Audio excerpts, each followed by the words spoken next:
चलिए,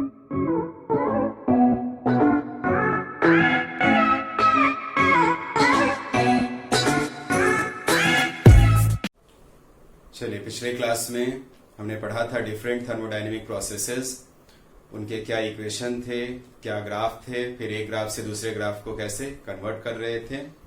उसी पे कुछ और प्रॉब्लम्स की प्रैक्टिस करते हैं। तो चलिए स्टार्ट करते हैं क्वेश्चन से। फर्स्ट क्वेश्चन लिखें,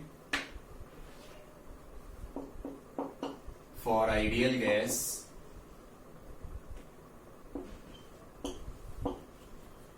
at constant temperature, draw beta versus pressure P graph where beta को कुछ रिफाइन किया गया,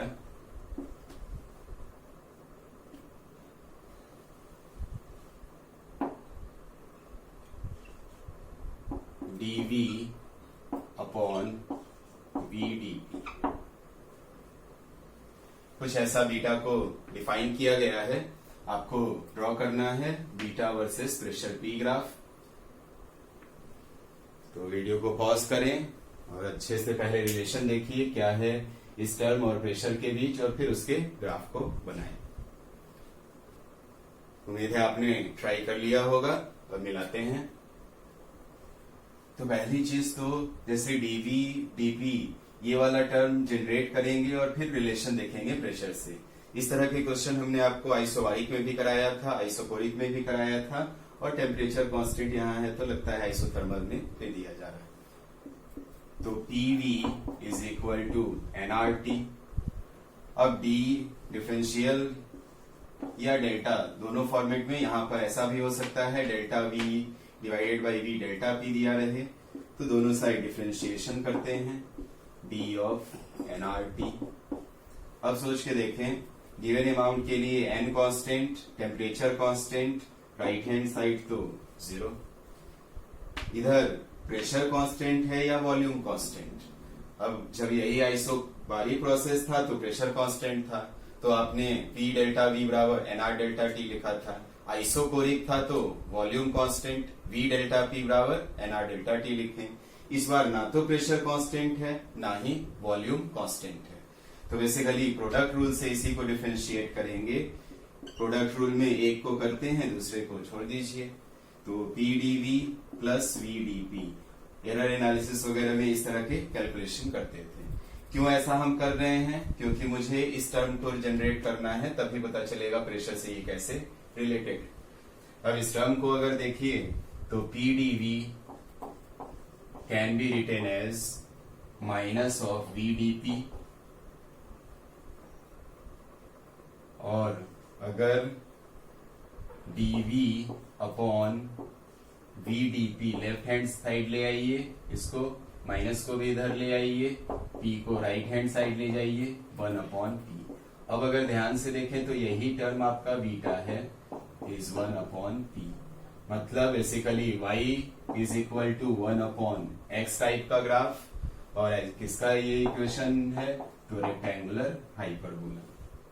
तो इस एक्सिस पर प्रेशर, इस एक्सिस पे बीटा, यही आपका रेक्टेंगुलर हाइपरबोला। अच्छा, याद करिए बीटा से किसी टर्म को आप फिजिक्स में इंडिकेट भी करते हैं। इससे मिलता जुलता एक टर्म आपका आता है इलास्टिसिटी में, और अगर आपको याद आ रहा हो तो बल्क मॉडुलस को भी कुछ ऐसे ही डिफाइन करते हैं। तो अगर हम बल्क मॉडुलस याद करें तो बल्क मॉडुलस होता है कि अगर प्रेशर में कुछ चेंज dP करें तो वॉल्यूम में जो फ्रैक्शनल डिक्रीज आता है उसको लिखते हैं, और अगर इसको देखें तो VdP अपॉन dV। अगर इन दोनों टर्म को रिलेट करें तो लगता है ये एक्चुअल में गिवन के केस में ये वाला टर्म बल्क मॉडुलस है, और यहाँ पर जो बीटा दिया है वो बल्क मॉडुलस का रेसिप्रोकल है। तो अगर मान लीजिए आइसोथर्मल प्रोसेस में ही आपसे पूछ दिया जाए कि बल्क मॉडुलस क्या होगा, तो बल्क मॉडुलस अभी हम रिलेट किए हैं यही आपका आ जाएगा P। इस प्रोसेस के लिए for isothermal process, isothermal process P कैसे आ गया? तो यहां पर VdP अपॉन dV 1/P है, इसी को रेसिप्रोकल करेंगे तो वो P आ जाएगा। मतलब अगर हमसे पूछा जाता कि बल्क मॉडुलस वर्सेस प्रेशर का ग्राफ क्या होगा आइसोथर्मल प्रोसेस में, bulk modulus versus pressure isothermal process के लिए, तो ग्राफ आप डायरेक्ट बना सकते हैं, that is straight line passing through origin. क्यों? तो y बराबर x टाइप का इसका इक्वेशन बना। नेक्स्ट क्वेश्चन करते हैं।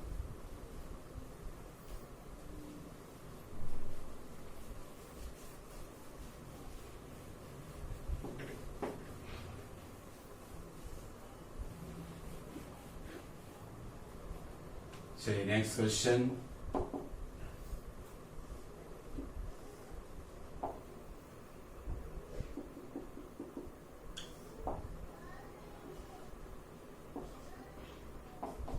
वॉल्यूम वर्सेस टेम्परेचर ग्राफ आपको दिया गया, किसी आइडियल गैस के लिए पूछा जा रहा है इस प्रोसेस AB में A से B जाने पर pressure for A to B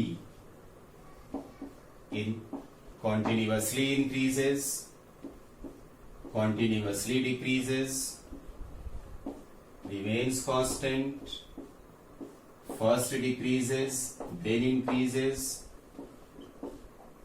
first increases, then decreases। ये एरो डायरेक्शन नहीं इंडिकेट कर रहे हैं। Continuously increase, continuously decrease, remains constant, first decreases then increases, first increases then decreases. एक ग्राफ आपको दिया गया V वर्सेस T और आपको डिसाइड करना है कि A से B जाने पर प्रेशर कैसे वेरी कर रहा है। वीडियो को पॉज करें और अच्छे से ट्राई करें, और जब तक आप ट्राई नहीं करोगे सीखोगे नहीं। तो ट्राई करिए, प्रेशर को कैसे रिलेट करें। कुछ इस तरह का पिछली क्लास में हमने आपको हिंट दिया था। चलिए उम्मीद है आपने कर लिया होगा। तो पहली चीज तो ये बताएं कि क्या ये प्रोसेस आइसोबारिक प्रोसेस है। पहली गलती यही हो सकती है कि VT ग्राफ स्ट्रेट लाइन आप याद रखते हैं, बट ध्यान रखिए आइसोबारिक प्रोसेस में VT ग्राफ आया था straight line passing through origin. इस केस में प्रेशर कांस्टेंट है ये आइसोबारिक, तो ऑरिजिन से इस लाइन का पास होना मस्ट है, क्योंकि y बराबर mx टाइप का इक्वेशन आया था। यहां पर जो है स्ट्रेट लाइन तो जरूर है, लेकिन ये ऑरिजिन से नहीं पास हो रहा। इसका मतलब क्या है बच्चे? तो ये आपका आइसोबारिक प्रोसेस नहीं है। तो VT ग्राफ स्ट्रेट लाइन होने से आइसोबारिक नहीं होता, straight line passing through origin होना चाहिए, तब जाके वॉल्यूम और केल्विन स्केल के टेम्परेचर का ग्राफ ऐसे केस में कहेंगे आप आइसोबारिक। तो जो लोग कांस्टेंट सोच रहे हैं उनका यहाँ पे गलती है। अब है कि कैसे इसको डिसाइड करें। तो या तो आप इक्वेशन से प्रोसीड करें, इसका इक्वेशन निकालें और उस इक्वेशन से पहले वॉल्यूम टेम्परेचर में रिलेशन निकाल लें, और फिर प्रेशर निकाल के उस इक्वेशन की मदद से फिर डिसाइड करें कि वो आपका बढ़ेगा या घटेगा या कैसे वेरी करेगा। दूसरा तरीका इसका ये है कि हम जो इजी मैनर में आप कर सकते हैं, जैसे इस तरह की लाइन ड्रॉ की गई है, यही आपका ग्राफ दिया गया। अब इसी के डिफरेंट पॉइंट्स पे प्रेशर को हमें रिलेट करना है। तो देखें, अगर पिछली क्लास में सीखी चीजों को आप अप्लाई करेंगे तो बिना इक्वेशन निकाले कर सकते हैं। मान लीजिए यहां से हम एक लाइन ड्रॉ करते हैं, इस पॉइंट से पास होता हुआ, एक और लाइन हमने यहां से पास होता हुआ पॉइंट ड्रॉ किया। इस तरह से हमने 3 लाइन ड्रॉ किया, इतने पर ही मिल जाएगा। ये तीनों लाइन की अगर बात करें तो तीनों लाइन कहां से पास हो रही हैं? तीनों लाइन आपका पास हो रहा है ओरिजिन से। तो क्या ये तीनों लाइन रिप्रेजेंट कर रही हैं आइसोबारिक प्रोसेस? बिल्कुल, ये तीनों लाइन है आइसोबारिक प्रोसेस। अगर इस केस में प्रेशर P1 हो, इस लाइन पे प्रेशर P2, इस लाइन पे प्रेशर P3, तो हर एक लाइन पर, इसकी लाइन के हर पॉइंट पे प्रेशर सेम, इसके भी हर पॉइंट पे प्रेशर सेम, बट इससे कुछ अलग। क्या इन P1, P2, P3 में आप रिलेशन बता सकते हो? तो आपने लास्ट क्लास में किया था, VT graph straight line passing through origin के लिए स्लोप क्या आता था? तो NR/P, और जितना प्रेशर आपका कम होगा उतना ही स्लोप होगा ज्यादा। मीन्स सबसे ऊपर वाले लाइन का स्लोप सबसे ज्यादा, इस केस में प्रेशर सबसे कम, P1 कम, उससे ज्यादा P2, उससे भी ज्यादा P3। अब सोच के देखिए, यही पॉइंट A है, ये पॉइंट B। जब A से B जा रहे हैं तो जैसे जैसे ऊपर जा रहे हैं प्रेशर क्या हो रहा? कम, क्योंकि P1 सबसे कम है। तो इस केस में प्रेशर डिक्रीजेस कॉन्टिन्यूअसली। तो इस तरह से इस चीज को केवल ये आपको ये ध्यान रहता है, ऐसे कुछ भी बताते हैं, बट उसका यूज भी करिए।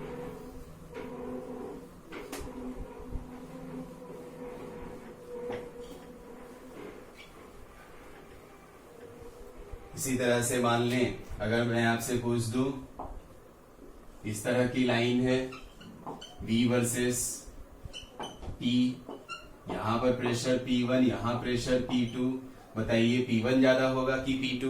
जल्दी से सोच के बताएं। P1 ग्रेटर होगा या P2? तो फिर वही अप्रोच आप यूज करेंगे। ये लाइन अगेन फिर देखिए, तो ये straight line passing through origin नहीं है, इसका मतलब ये आइसोबारिक प्रोसेस का ग्राफ नहीं है। तो हमने फिर ओरिजिन से अपने मन से बनाया और एक लाइन इस पॉइंट से पास होता हुआ खींच दिए, फिर एक लाइन इस पॉइंट से पास होता हुआ बनाए। अब इन दोनों ब्लू लाइन पे प्रेशर को हम रिलेट कर सकते हैं, और स्लोप ज्यादा तो प्रेशर कम, मतलब P1 कम होगा, P2 ज्यादा। तो अगर ओरिजिन से नहीं पास हो तो इस तरह से आप रिलेट कर सकते हैं।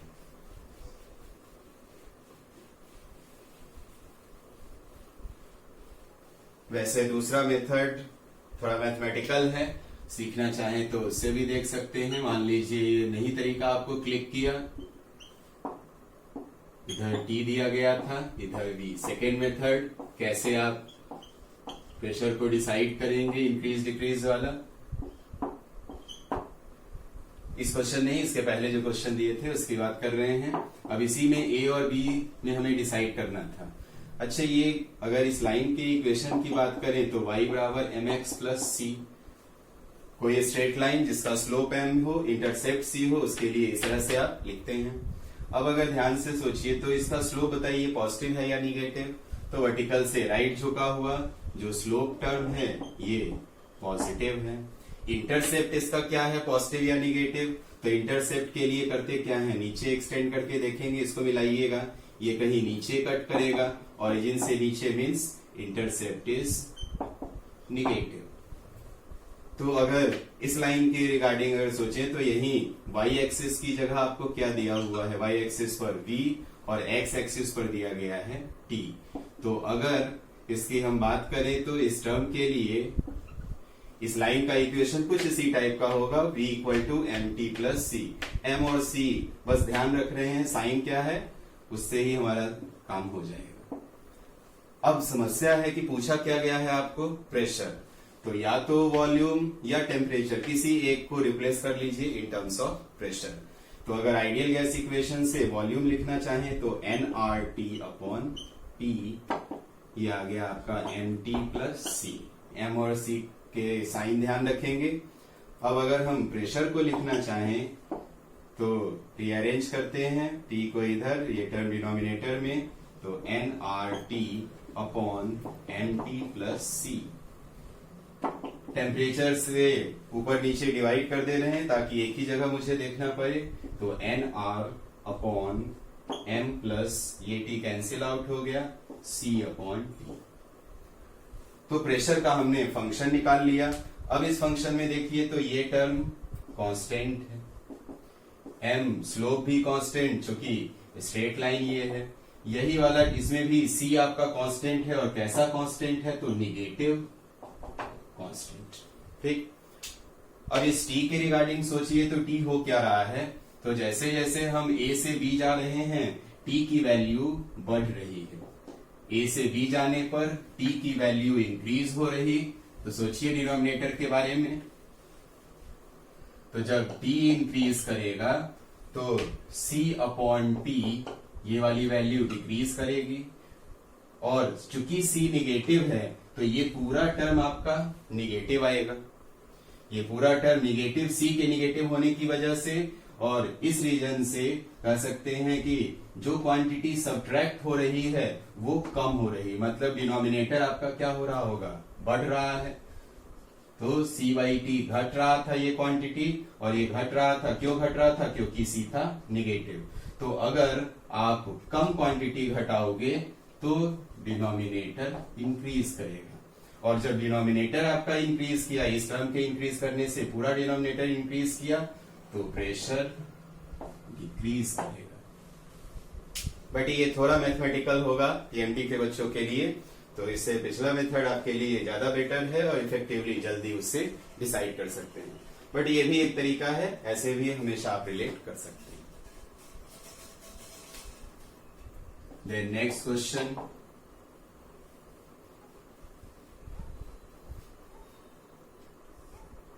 लास्ट क्लास में हमने आपको कुछ होमवर्क दिया था प्लॉट कन्वर्जन का, उसमें अगर आप बनाए होंगे तो लास्ट क्वेश्चन में कुछ इस तरह का लाइन आया होगा। किसी आइडियल गैस के लिए ही ये दिया गया है, ड्रॉ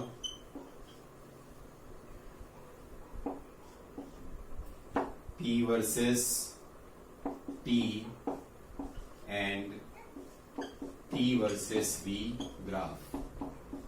फिजिक्स में इस तरह जब पीटी ग्राफ बोलते हैं तो इसको वर्टिकल एक्सिस पे रखिए, इसको हॉरिजॉन्टल। वीडियो को पॉज करें और ग्राफ बनाने की कोशिश करें। ग्राफ बनाने के लिए करना क्या होगा, तो पहले रिलेशन निकालें और उसके बाद ड्रॉ करें।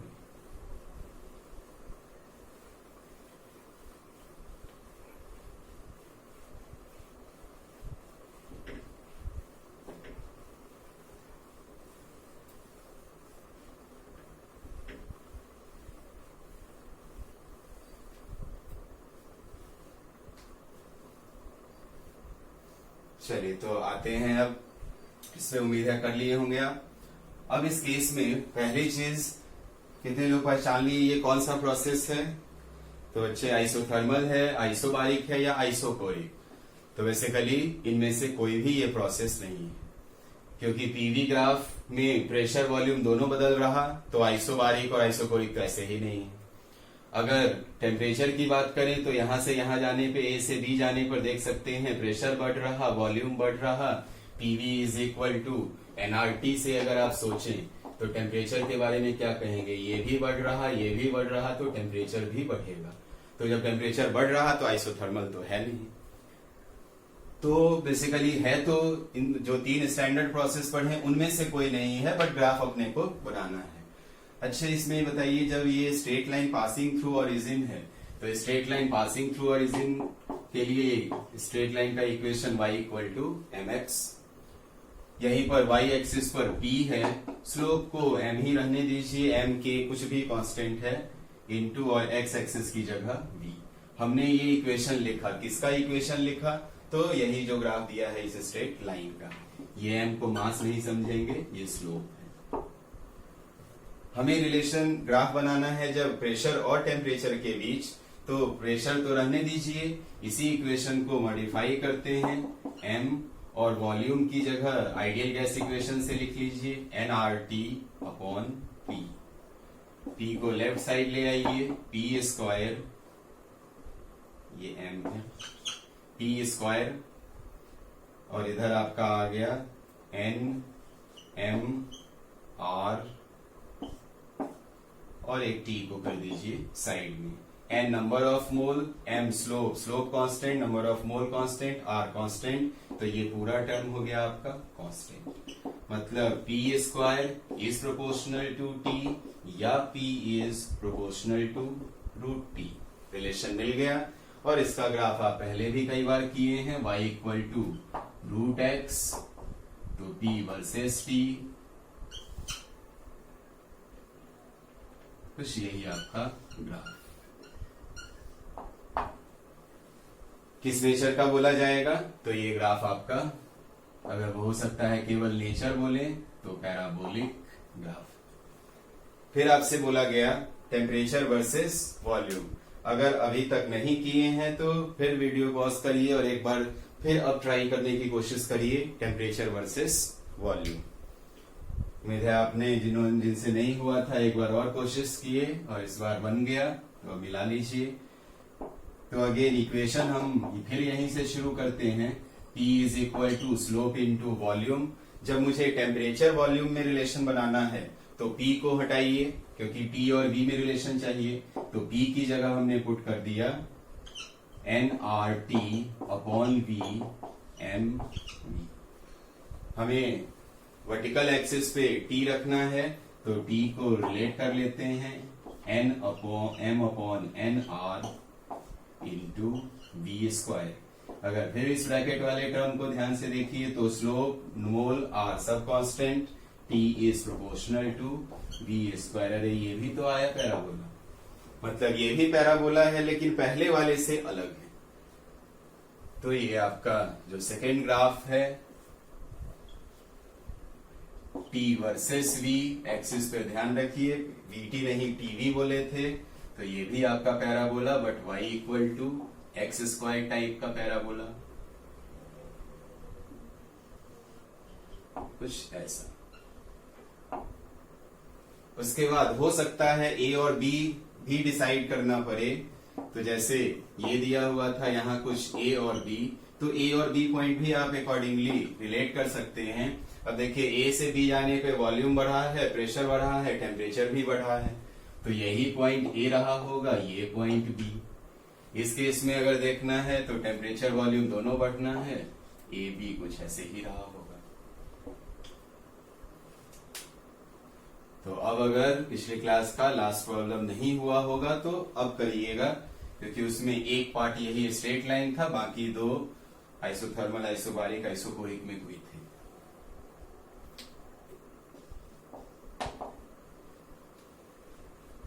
Next question, for ideal gas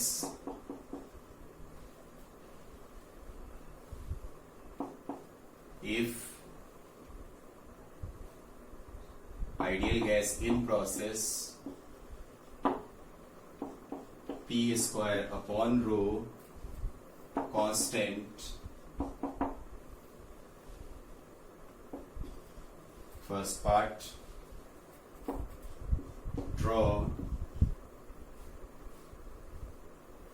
pressure versus temperature graph. पहले इस पार्ट को करिए फिर अगला पार्ट भी करेंगे। प्रेशर और टेम्परेचर का ग्राफ कैसा होगा?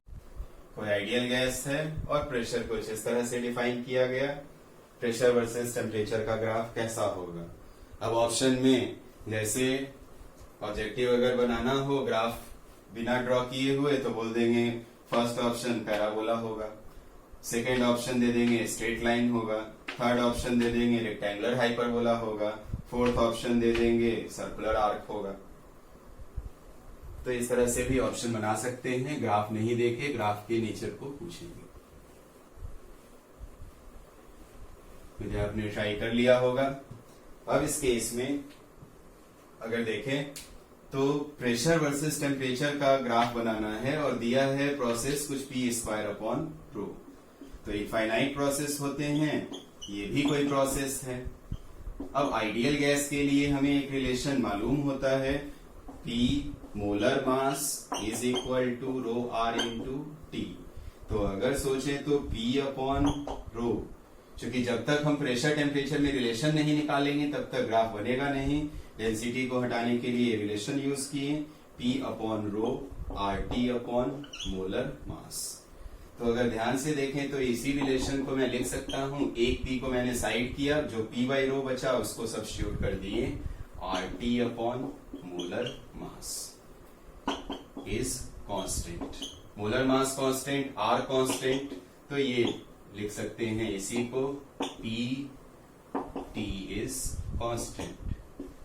और ये वाला तो y इंटू एक्स कॉन्स्टेंट जैसा है, और इसका आपको ग्राफ इसका बनाने आता है। तो इधर प्रेशर, इधर टेम्परेचर, रेक्टेंगुलर हाइपरबोला। अब इसका सेकेंड पार्ट करिए। If density, second part, if density of ideal gas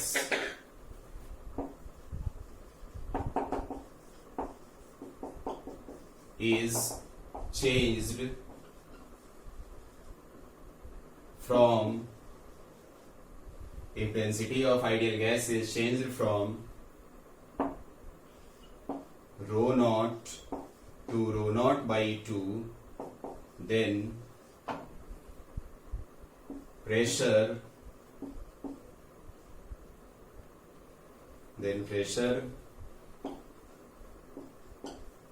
changes from, pressure की जगह इसको कर दीजिए then, चलिए पहले पार्ट में इसको कर देते हैं pressure changes from P naught to, fill in the blanks, और second part temperature changes from T naught to, fill in the blanks। दोनों करिए। क्वेश्चन वही है, अगर डेंसिटी आइडियल गैस की बदल दें रो नॉट से रो नॉट बाई 2, तो बताइए प्रेशर पी नॉट से कितना हो जाएगा, टेम्परेचर टी नॉट से कितना हो जाएगा। वीडियो को पॉज करें, अच्छे से ट्राई करें।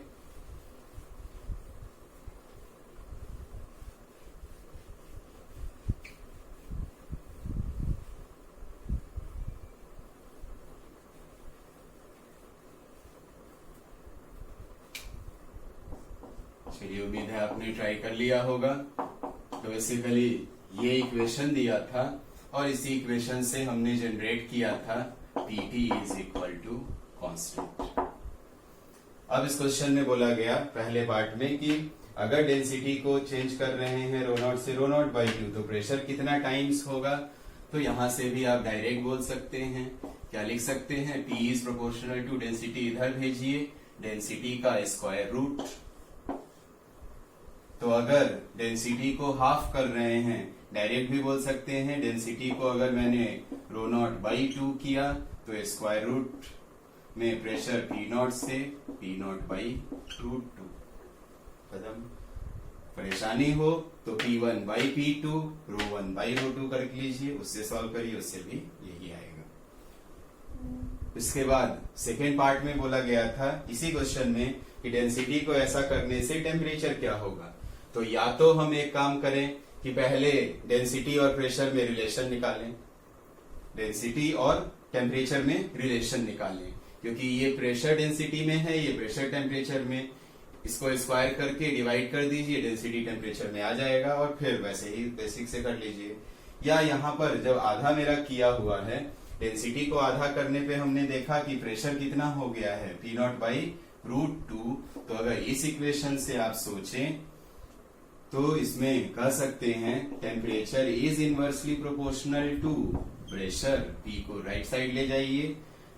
अब जब डेंसिटी को रो नॉट से रो नॉट बाई 2 कर रहे हैं तो प्रेशर में चेंज हुआ पी नॉट बाई रूट 2। तो बताइए टेम्परेचर कितना गुना होगा, तो प्रेशर के इनवर्सली है, कह सकते हैं root 2 times T not. Direct अगर ऐसे केसेस में दिक्कत हो तो P1 by P2, T1 by T2 ऐसे करके सॉल्व कर लीजिए।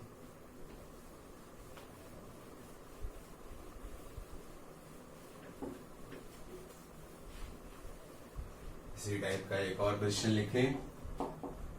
For ideal gas in process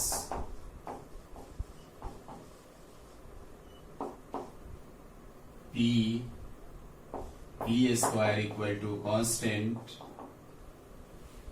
in ideal For ideal gas in process PV square equal to constant, find final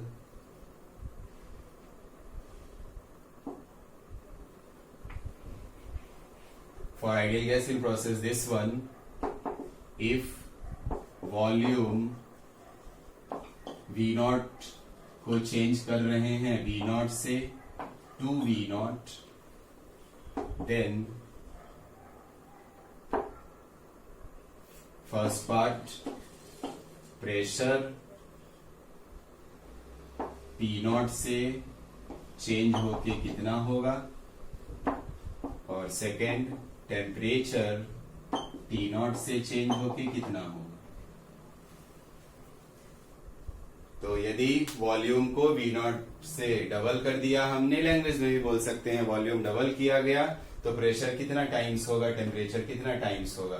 पिछले क्वेश्चन जैसा ही है, ये होना चाहिए आपसे। वीडियो पॉज करके ट्राई करिए।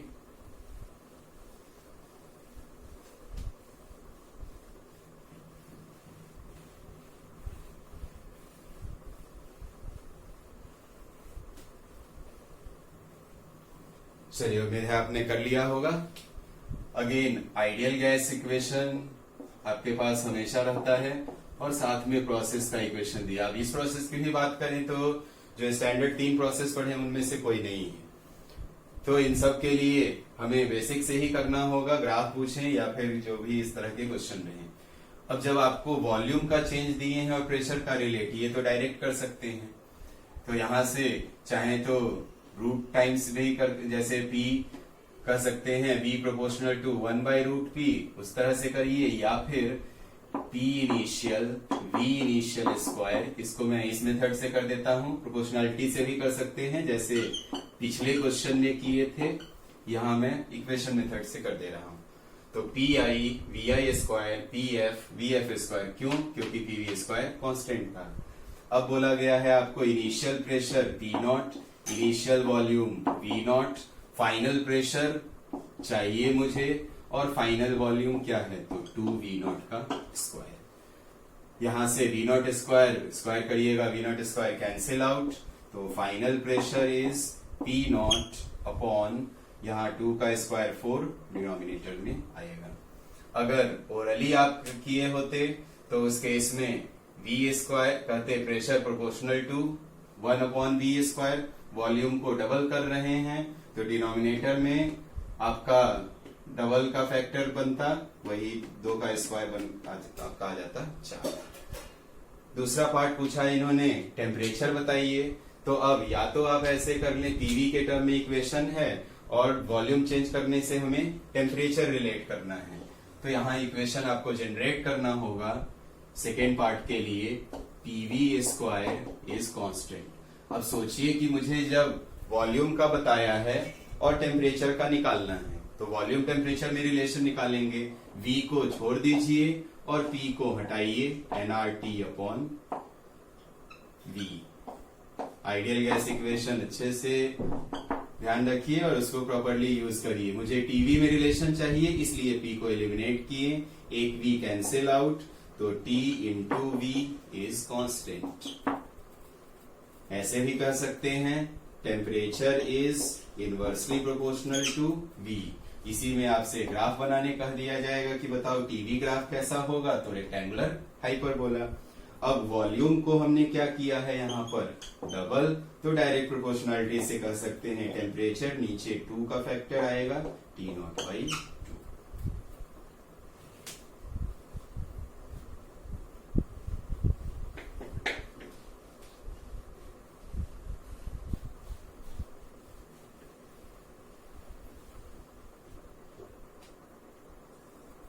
नेक्स्ट क्वेश्चन, टेम्परेचर कुछ दिया गया आपको alpha V minus beta V square. For ideal gas temperature कुछ इस तरह का फंक्शन दिया गया, देखिए find volume at which temperature is maximum and corresponding maximum temperature. Find volume at which temperature is maximum and corresponding maximum temperature. Corresponding maximum temperature. Video pause करिए, try करिए। चलिए, आप लोग कोशिश कर लिए होंगे। अब यहां पर टेम्परेचर वॉल्यूम का फंक्शन दिया है और मैक्सिमम निकालना है। टेम्परेचर वॉल्यूम देख के हो सकता है थर्मोडायनेमिक्स से आपसे थर्मोडायनेमिक्स की फील आए और फिर आप फॉर्मूला ढूंढना शुरू करिएगा कि मैक्सिमम टेम्परेचर का तो कोई सूत्र पढ़ा ही नहीं हमने। तो बेसिकली ये यहाँ सीधा एक फंक्शन दिया है और इसकी मैक्स वैल्यू निकालनी है। सोचिए, मैक्सिमम वैल्यू किसी भी फंक्शन की निकालनी होती है तो आप डिफरेंशिएशन का यूज करते हैं, उसका मैक्सिमम मिनिमम वाला कॉन्सेप्ट। वैसे दो तरीका है आपके पास। यहाँ अगर गौर से देखिए तो कुछ आइडिया मिल रहा है टेम्परेचर वॉल्यूम का ग्राफ कैसा होगा। अगर आपको आइडिया मिल रहा है तो यहाँ पर देखिए, तो अगर मैं आपसे पूछूं कि y बराबर ax प्लस bx स्क्वायर, बताइए इसका ग्राफ कैसा होगा yx। तो अभी ये देख के आपको याद आ जाएगा, अच्छा ये तो पैराबोला है। तो उसी तरह से यहाँ देखिए ध्यान से, तो वही चीज तो है, टेम्परेचर और वॉल्यूम का ग्राफ कैसा होगा, पैराबोला। और अगर पूछें इसमें कि अगर मान लीजिए पैराबोला कुछ इस तरह का हमने लिखा है और a अगर ग्रेटर देन 0 है तो इस तरह मुंह खुला होता है पैराबोला का, और अगर a लेस देन 0 होता है तो पैराबोला का मुंह कुछ इस तरह से खुला होता है। तो इससे एक आपको आइडिया मिल जाए कि अच्छे टेम्परेचर वॉल्यूम वाले में स्क्वायर वाले टर्म का कोएफिशिएंट निगेटिव होने से ऐसा पैराबोला, मतलब यहाँ ग्राफ कुछ इस टाइप का होगा, तो ग्राफ का नेचर मिल जाएगा। फिर मैक्सिमम टेम्परेचर भी दिखेगा, और अगर यहाँ पर अगर वैल्यू आपको याद हो तो इसकी वैल्यू कहाँ पर ये मैक्सिमम होता है, तो x बराबर -b/2a। अब अगर क्वाड्रेटिक वगैरह का आप ग्राफ वगैरह वाले पार्ट में पढ़े होंगे तो वहां से आप डायरेक्ट आंसर लिख सकते हैं। यहाँ पर b क्या है, तो x वाले टर्म का कोएफिशिएंट, पावर 1 वाले टर्म का कोएफिशिएंट, और a क्या है तो स्क्वायर वाले का कोएफिशिएंट पुट करिएगा, उतने ही पर मैक्सिमम आएगा। मान लीजिए ये नहीं अप्रोच अगर आपको आता है तो हम दूसरा अप्रोच भी सीख लेते हैं। मैक्सिमम मिनिमम से मान लीजिए भुला गए, तो कोई भी फंक्शन का अगर मैक्सिमम वैल्यू या मिनिमम वैल्यू निकालना है तो उसको पहले डिफरेंशिएट करिए। किसके रिस्पेक्ट में, तो किस पे डिपेंड कर रहा है, ये वॉल्यूम पर। अल्फा बीटा कांस्टेंट है, डिफरेंशिएट किया, alpha -2 beta v। Second step होता है डिफरेंशिएट करने के बाद इसको 0 कर दीजिए, तो यहां से वॉल्यूम आपको आ जाएगा अल्फा/2 बीटा। जब आप फर्स्ट डिफरेंशियल 0 करते हैं तो ये पता चलता है कि टीवी ग्राफ का स्लोप 0, वो ये भी हो सकता है पॉसिबिलिटी, ये भी।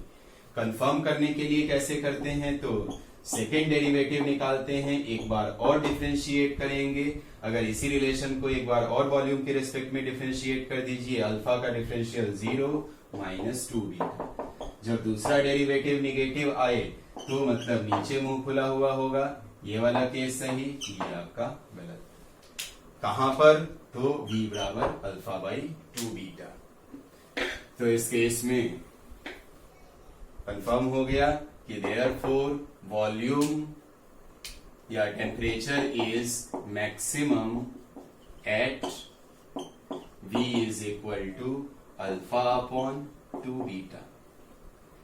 कितना मैक्सिमम टेम्परेचर होगा, तो T max is alpha into अल्फा/2 beta minus beta alpha square upon 4 beta square. एक बीटा कैंसिल आउट हो गया, अल्फा स्क्वायर बाई 4 बीटा, ये आपका आया अल्फा स्क्वायर अपॉन 4 बीटा। तो 1/2 माइनस 1/4 1/4। अब क्वाड्रेटिक इक्वेशन से भी डायरेक्ट आप आंसर लिख सकते थे अगर शुरुआत में पहचान लेते तो।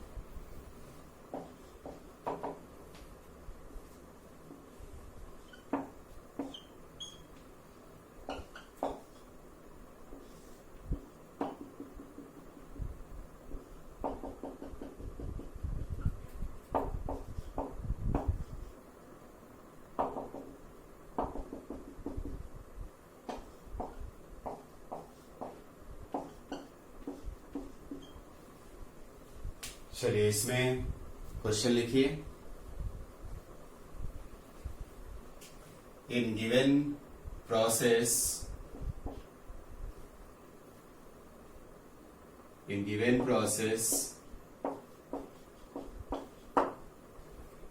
from A to B, in given process from A to B, temperature of ideal gas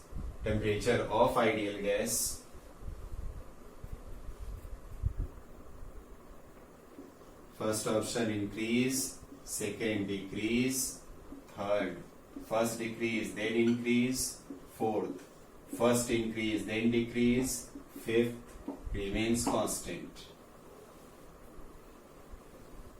ये क्वेश्चन का first part.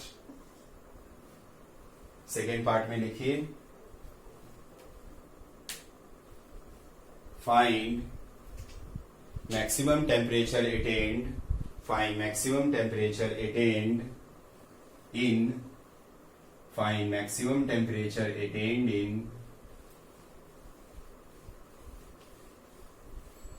given process, find maximum temperature attained in given process। वैसे फर्स्ट पार्ट आप कर लिए होंगे, लास्ट क्लास में मैंने बताया था इसके बारे में कि आपको याद भी रखिए कैसे आता है, उसको अभी हम समझेंगे। लास्ट क्लास में जस्ट आपको रिजल्ट बताए थे क्यों होता है, तो उसको समझेंगे यहाँ। तो कौन सा इसमें ऑप्शन होना चाहिए, तो इसमें बेसिकली पहली चीज जो गलती होगी, यहां से यहां आने पे टेम्परेचर कांस्टेंट नहीं है। भले इस केस में अगर आप चेक करेंगे तो TA is equal to TB आएगा, बट A से B जाने में टेम्परेचर इज नॉट कांस्टेंट। वो कैसे, अभी देखेंगे ग्राफ से या फंक्शन से। तो इसको तो याद भी रखें, पहले इसमें टेम्परेचर बढ़ता है फिर घटता है।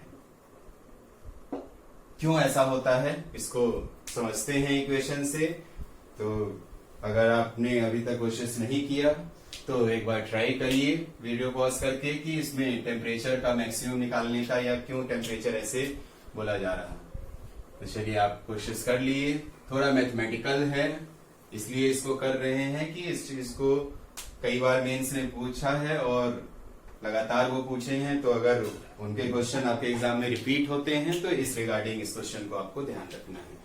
थोड़ा आपके एग्जाम के पॉइंट ऑफ व्यू से ये टाइम टेकिंग है, बट कुछ क्वेश्चन रिपीट होते हैं मेंस वाले, तो उसके लिए इसको कर रहे हैं। अब अगर मुझे टेम्परेचर का इसमें मैक्सिमम मिनिमम देखना है तो पहले हम इसका फंक्शन लिखते हैं। अगर देखिए तो ये है क्या है, स्ट्रेट लाइन है, y बराबर mx प्लस c। अब बताइए y एक्सिस पे क्या है, प्रेशर। क्या स्लोप देख के बता सकते हैं इस केस में? स्लोप अगर बताइए तो वर्टिकल से इधर झुका हुआ निगेटिव, ये वाला एंगल से पढ़ लेते हैं, ये हाइट P0 और ये V0। तो स्लोप आ गया minus P0 upon V0 into x की जगह यहाँ क्या है, वॉल्यूम। उसके बाद इंटरसेप्ट, वेरी इंपॉर्टेंट। इंटरसेप्ट क्या होता है, तो स्ट्रेट लाइन जहां भी वर्टिकल एक्सिस को कट करती है उस पॉइंट का कोऑर्डिनेट। तो यहाँ का कोऑर्डिनेट क्या होगा, थोड़ी बुद्धि लगाइएगा तो आपको दिख जाएगा। यहाँ पर प्रोपोर्शन वाइज ये स्केलिंग प्रॉपर नहीं की गई है, इतना छोटा V0 इतना भी V0 ही है, इसलिए आपको उतना क्लियरली दिखेगा नहीं। बट अगर यहां से सोच के देखिए तो अगर ये एंगल थीटा है तो क्या ये छोटे वाले ट्रायंगल का भी एंगल थीटा होगा? तो दोनों ट्रायंगल में ये भी थीटा ये भी थीटा। यहां से यहां का डिस्टेंस कितना है, V0, और ये वाला डिस्टेंस P0। तो अगर इस ट्रायंगल में tan थीटा आप निकालोगे तो P0 अपॉन V0 आएगा। इस छोटे वाले ट्रायंगल में भी थीटा वही है, तो ये P0 लेंथ होना चाहिए और ये V0, तो ये तो V0 है ही, ये वाला P0 होना चाहिए, तो यहाँ P0, तो इस पॉइंट का कोऑर्डिनेट 3P0। ऐसे भी आप कह सकते हैं स्ट्रेट लाइन है तो ऊपर जाने पर कांस्टेंट रेट से बढ़ेगा। तो जब 2V0 से V0 आए हैं तो प्रेशर P0 से बढ़ के 2P0, फिर V0 से 0 गए हैं तो प्रेशर और P0 बढ़ के 3P0। तो इस लाइन का इंटरसेप्ट क्या हुआ, 3P0। तो ये आपका इक्वेशन आ गया। अब यहां से अगर देखें तो हमें टेम्परेचर निकालना है, इसकी जगह हमने पुट कर दिया nRT by V minus P0 by V0 into V plus 3P0। Temperature के लिए फंक्शन जनरेट कर दीजिए, माइनस P0 अपॉन nR को डिनोमिनेटर में लाए into V square plus 3p0 upon nr into v। अगर इस वाले टर्म को हम बोलें अल्फा और इस वाले टर्म को अगर बोले बीटा, तो यहां देखिए ध्यान से, तो क्या alpha v minus beta v square हो गया, alpha v minus beta v square. और अभी पिछला क्वेश्चन हमने यही आपको करवाया है। तो इसके बाद का डिस्कशन लास्ट क्वेश्चन में किए हैं, और उसमें हमने देखा था कि कुछ उल्टा पैराबोला बनता है इस केस में ग्राफ। तो अगर इधर t रखें, इधर v रखें, उल्टा पैराबोला आपका बनेगा।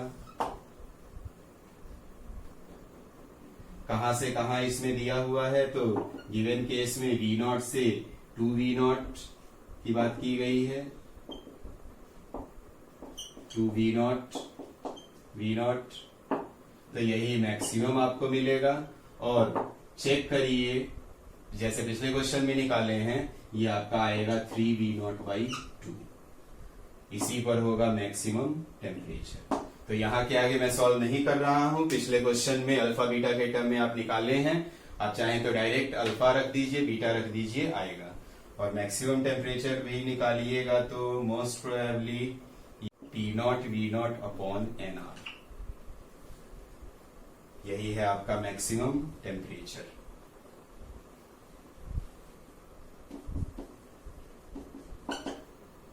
तो ये 3 बार सिमिलर क्वेश्चन आपको आया है, एक बार तो सेम डेटा के साथ, फिर 2 बार डेटा बदल के उन्होंने पूछा है, इसलिए ये इंपॉर्टेंट है। तो ग्राफ कैसे टेम्परेचर बढ़ा घटा, थ्योरेटिकल सवाल तो जरूर ध्यान रखिएगा, मैक्सिमम निकालने वाला थोड़ा मैथमेटिकल है।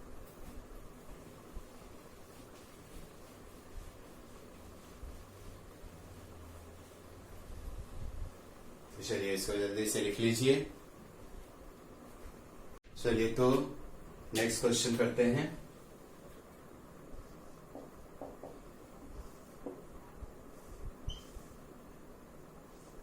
सपोज हमने 2 कंटेनर लिया जो आपस में कनेक्टेड हैं,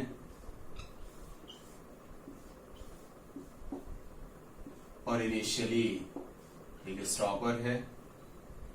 इस साइड के लिए सपोज प्रेशर है P1, वॉल्यूम V0, इस साइड के लिए प्रेशर P2, वॉल्यूम, या चलिए V1 V2 दोनों साइड का वॉल्यूम, टेम्परेचर T0, इस साइड का भी टेम्परेचर T0। क्वेश्चन लिखें। If a stopper is opened, if a stopper is opened, find final pressure. If a stopper is opened, find final pressure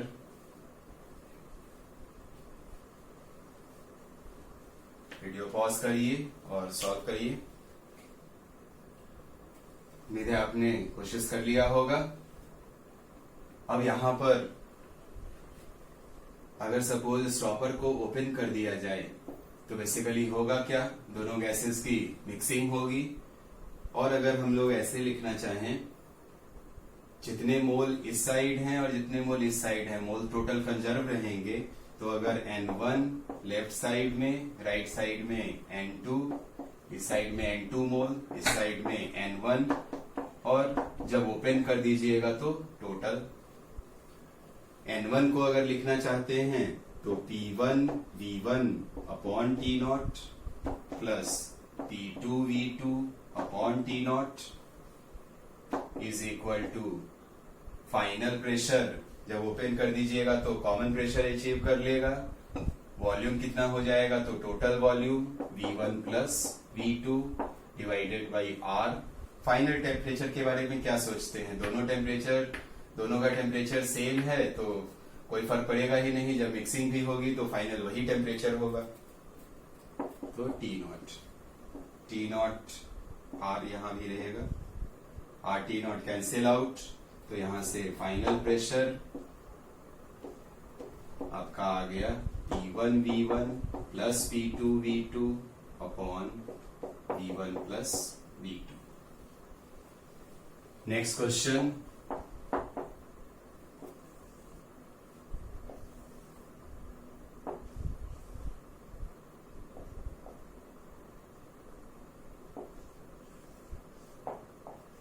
कुछ इस तरह का दो कंटेनर, सपोज इधर का प्रेशर P1, इधर का P2, इस साइड का वॉल्यूम V1, इस साइड का V2, इस साइड का टेम्परेचर T1, इस साइड का टेम्परेचर T2. पिछले क्वेश्चन जैसा ही है और अच्छे से ट्राई करिए, आएगा. क्वेश्चन लिखिए. फाइंड रेशियो ऑफ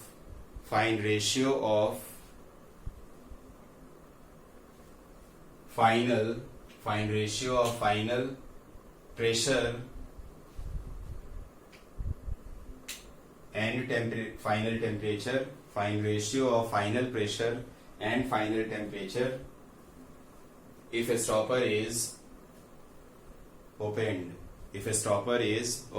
स्टॉपर या वाल्व दोनों बोल सकते हैं. इस वाल्व या स्टॉपर को अगर ओपन कर दें, मतलब मिक्सिंग अलाउ कर दिया जाए, तो उस केस में फाइनल प्रेशर और फाइनल टेम्परेचर का रेशियो निकालना है. इसी अप्रोच से करिए. वीडियो पॉज करिए और निकालिए रेशियो क्या है फाइनल प्रेशर और टेम्परेचर. उम्मीद है आपने किया और आपका आ भी गया. तो जब हम स्टॉपर ओपन कर देंगे, और इस बार अगर देखें तो अंतर बस इतना ही है कि पिछले बार टेम्परेचर सेम था, इस बार टेम्परेचर अलग.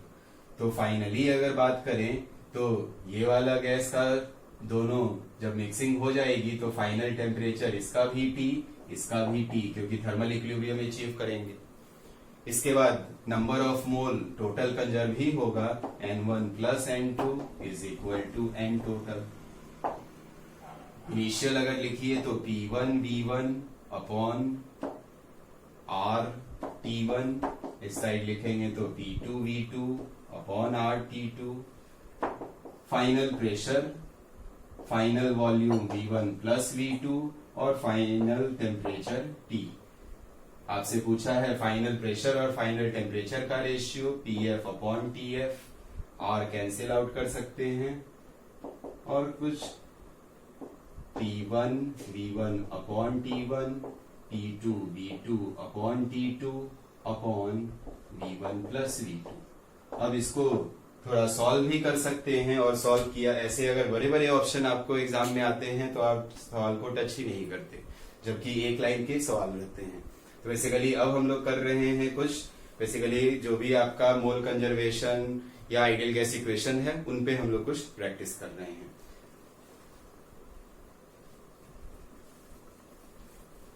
Next question.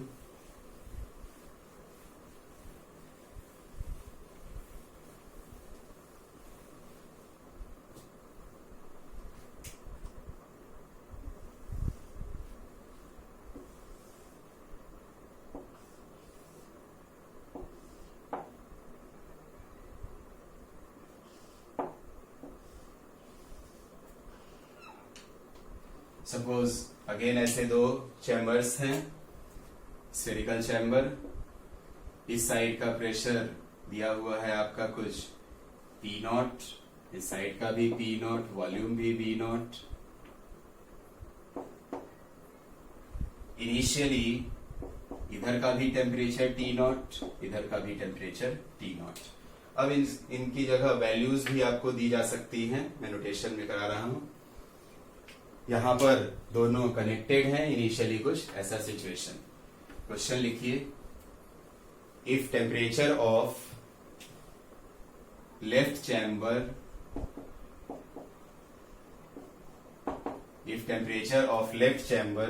remains constant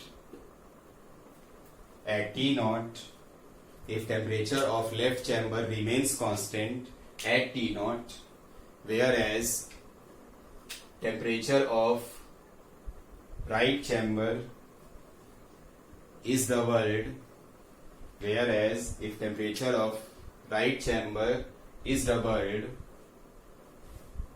somehow, then find final pressure then find final pressure. तो इजी क्वेश्चन है, करिए। उम्मीद है आपने कोशिश की और आ भी गया। नोटेशन से घबराइए नहीं, नोटेशन के टर्म में ही रहेगा। अब यहां पर बोला ये गया है कि लेफ्ट चैम्बर के टेम्परेचर को वही रखा गया है और राइट चैम्बर के टेम्परेचर को बदल दिया जा रहा।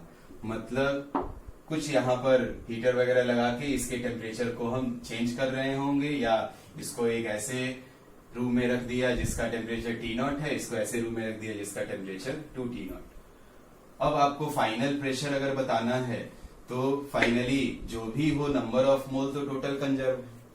तो अगर हम लोग ऐसे कहें N1 plus N2 is again total number of moles, या N1 dash plus N2 dash, इधर का N1 इधर का N2 इनिशियली, बाद में N1 dash N2 dash.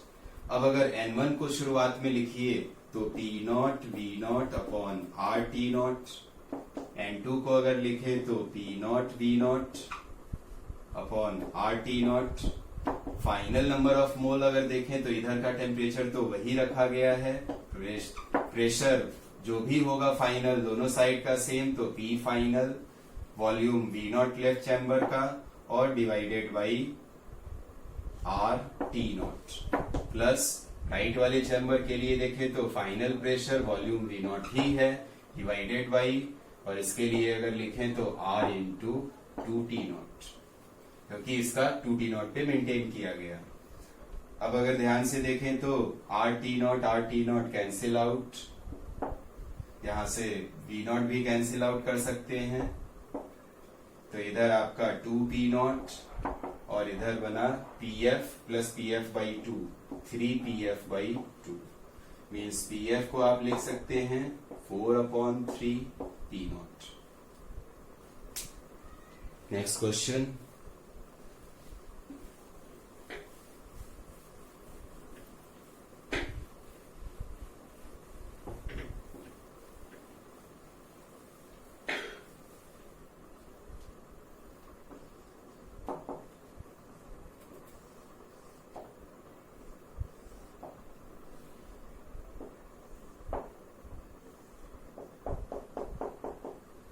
Suppose इस तरह का एक चैम्बर है और ये मूवेबल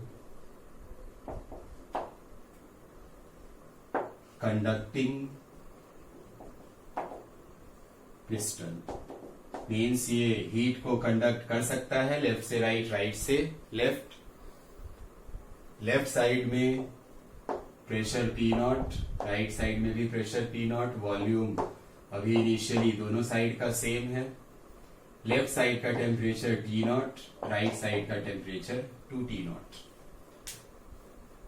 अब क्वेश्चन इसमें यह है कि अगर मान लीजिए सिस्टम को रिलीज कर दिया जाए और पिस्टन को स्लोली मूव करना हम अलाउ किए हैं, तो फाइनली आपको बताना है कि लेफ्ट और राइट साइड के चैम्बर्स का क्या वॉल्यूम होगा। लिखिए, if system is released for sufficient time, if system is released for sufficient time, then find if system is released for sufficient time, then find volume of left and right portions, volume of left and right portions in steady state, volume of left and right portions in steady state। तो चलिए video pause करके try करिए।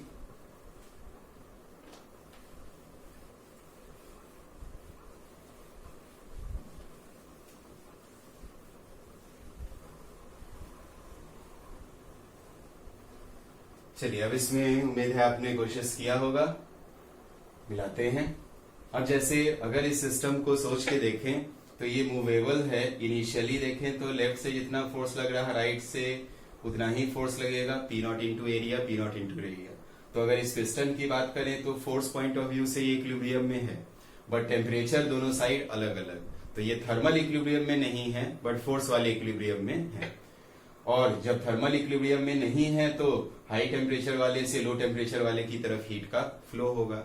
अब उस heat flow की वजह से इस साइड की अगर हम एकदम इनिशियली थोड़ी देर के लिए इसको फिक्स भी मान लें तो हीट के फ्लो की वजह से इधर का टेम्परेचर बदलेगा, कोरस्पॉन्डिंग वॉल्यूम अगर आप फिक्स रखते हुए सोच रहे हैं तो प्रेशर बढ़ेगा, और जब प्रेशर बढ़ेगा तो ये इक्विलिब्रियम फिर बैलेंस नहीं रहेगा, ये आपका बदल जाएगा। तो इधर से इधर फ्लो कर हीट आपका फ्लो होगा, प्रेशर बढ़ेगा, पिस्टन आपका कुछ राइट मूव करेगा। तो हो सकता है थ्योरेटिकल सवाल बस पूछ दे कि पिस्टन बताओ लेफ्ट मूव करेगा कि राइट। खैर नहीं भी अगर मान लीजिए ये आप सोच पाए तो मान लीजिए कि फाइनली कुछ ऐसा सिचुएशन हो गया, किसी एक साइड पिस्टन को शिफ्ट कर दीजिए। अब हम लेफ्ट साइड को मान लिए V वॉल्यूम है और राइट साइड बताइए कितना हो जाएगा, तो टोटल वॉल्यूम 2V0, तो राइट साइड वाला होगा 2V0 माइनस V। ये पिस्टन बहुत थिन है, इसके वॉल्यूम को इग्नोर किया जा रहा, उसको छोड़ के था।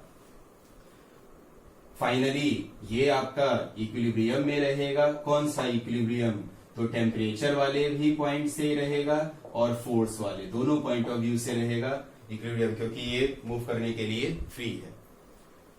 तो अब अगर हम देखें तो फाइनली अगर ये फोर्स के इक्विलिब्रियम में है तो जितना इधर प्रेशर होगा उतना ही इधर प्रेशर होगा, अदरवाइज ये पिस्टन इक्विलिब्रियम में इधर PA इधर से भी PA, तभी नेट फोर्स 0।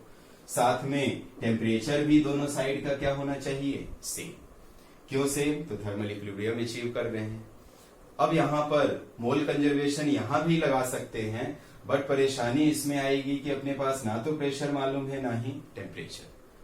तो जो पिछले दो क्वेश्चंस में हमने N1 plus N2 N total किया उससे बेनिफिट नहीं मिलेगा। तो कई बार फायदा ऐसा होता है कि आप सेपरेटली लेफ्ट साइड वाले पार्ट के लिए आइडियल गैस इक्वेशन लगाइए, इनिशियल और फाइनल, क्योंकि यहाँ पर जितने मोल्स हैं लेफ्ट साइड चैम्बर में जितने मोल्स हैं बाद में भी तो लेफ्ट साइड में उतने ही मोल्स हैं, तो इसी चीज को हम यूज करते हैं। तो N is equal to PV upon RT। तो फॉर लेफ्ट साइड अगर लिखना चाहें तो इनिशियली देखिए तो P0 V0 अपॉन RT0, और फाइनल अगर लिखना चाहें तो PT अपॉन RT और T नहीं V अपॉन RT। हमने मोल को कांस्टेंट किया लेफ्ट साइड के लिए। फिर यही चीज राइट चैम्बर के लिए अगर करें तो P0 V0 by 2T0 is equal to right side के लिए लिखिएगा तो फिर P 2V0 minus V divided by RT, क्योंकि फाइनल टेम्परेचर सेम। अब अगर हमें निकालना तो V का रिलेशन था कि लेफ्ट और राइट साइड में क्या है, डिवाइड कर दीजिए। फायदा क्या होगा डिवीजन से, सारे टर्म्स देखिए प्रेशर टेम्परेचर वाले कट जाएंगे। तो जब इनको डिवाइड करिएगा 1 डिवीजन 2, तो ये 2 ऊपर चला जाएगा, डिनोमिनेटर में है 2:1 इधर आया आपका, बाकी P0 V0 T0 यहाँ R भी है, कैंसिल आउट।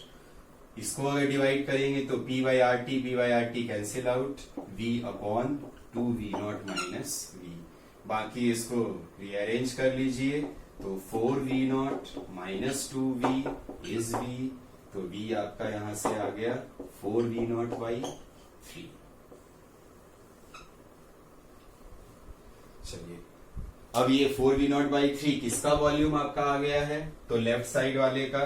तो this is volume of left side, left chamber. Right chamber का वॉल्यूम कितना होगा, तो उसको भी निकाल सकते हैं, वॉल्यूम ऑफ राइट साइड या राइट साइड ऑफ पिस्टन या राइट चैम्बर। तो टोटल वॉल्यूम कितना था 2V0 माइनस 4V0 बाई 3, तो 6 माइनस 4 2V0 अपॉन 3। और यहां से ये क्लियर भी हो रहा है कि ये ज्यादा आपका लेफ्ट वाले का वॉल्यूम है, राइट वाले का कम, मतलब पिस्टन आपका राइट ही मूव किया जो हमने शुरुआत में डिसाइड किया था।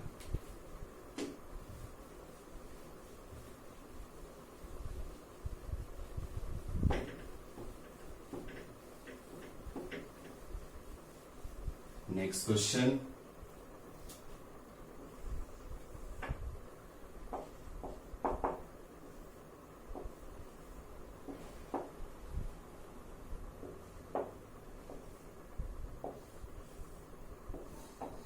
सपोज एक वर्टिकल सिलेंडर लिया गया, vertical cylinder means vertical plane में है ये सिलेंडर, और एक पिस्टन यहां पर है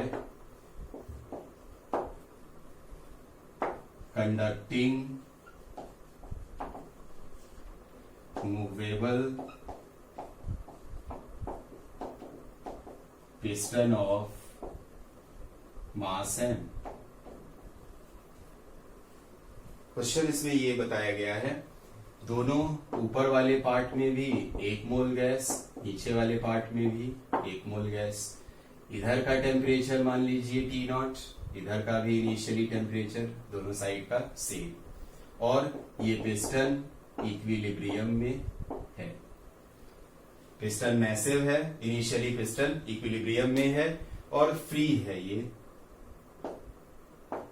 फ्री या मूवेबल लिखा है तो मतलब चलिए उसका आ ही रहा है, तो ये पिस्टन फ्रीली मूव कर सकता है ऊपर या नीचे। अब क्वेश्चन इसमें ये है कि अगर हम टेम्परेचर को बदलते हैं तो उस केस में ये पिस्टन आपका मूव करेगा। क्यों मूव करेगा ये सोचिए पहली चीज।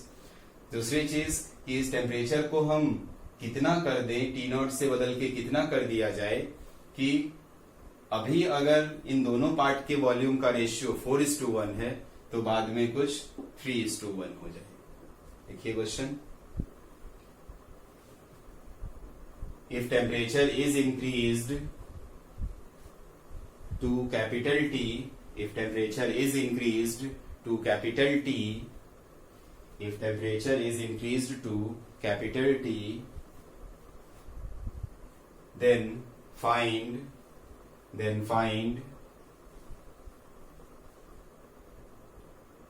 capital T such that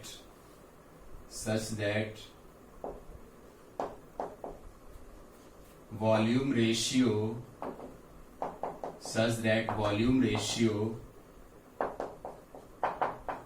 of upper and lower part becomes 3:1. Volume ratio of upper and lower part becomes 3:1. Video pause करिए और फाइनल टेम्परेचर निकालिए। इनिशियल वॉल्यूम रेशियो 4:1 दिया है।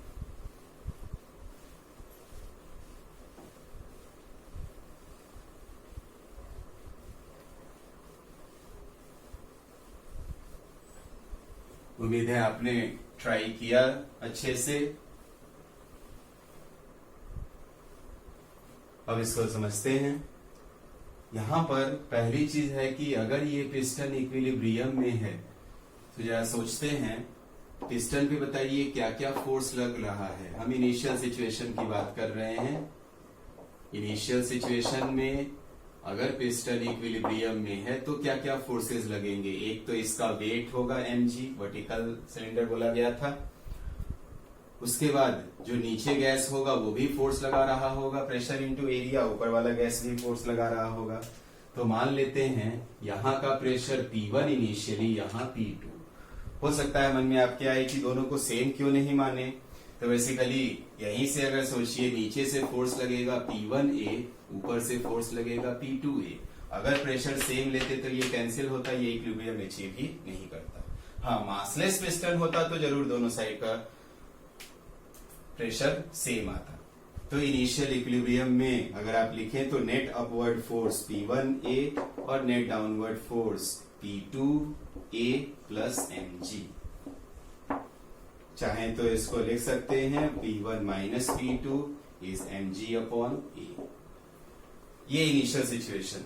अगर फाइनल की बात करें तो क्वेश्चन में बोला गया है फाइनली इनके वॉल्यूम का रेशियो 3:1 हो जा रहा है। अपने मन से मान लेते हैं कि अगर इधर का वॉल्यूम 4:1 अगर आपको करना है तो इधर मान लो कुछ 4V0 और इधर V0। तो इनिशियल 4:1 तो हो गया।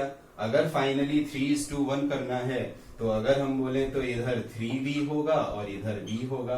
अपर अपॉन लोअर पार्ट का वॉल्यूम 3:1 बोला गया था। अब क्या v और v0 को रिलेट कर सकते हैं? तो देख लीजिए, ऊपर total volume 4v0 plus v0 और इधर 3:1 तो 4 या 3v प्लस v मीन्स आप लिख सकते हो v is 5v0 upon 4 means इसका वॉल्यूम अगर देखें तो 3 टाइम्स मल्टीप्लाई करेंगे 15v0 बाई 4 और इसका वॉल्यूम आ गया आपका 5v0 बाई 4।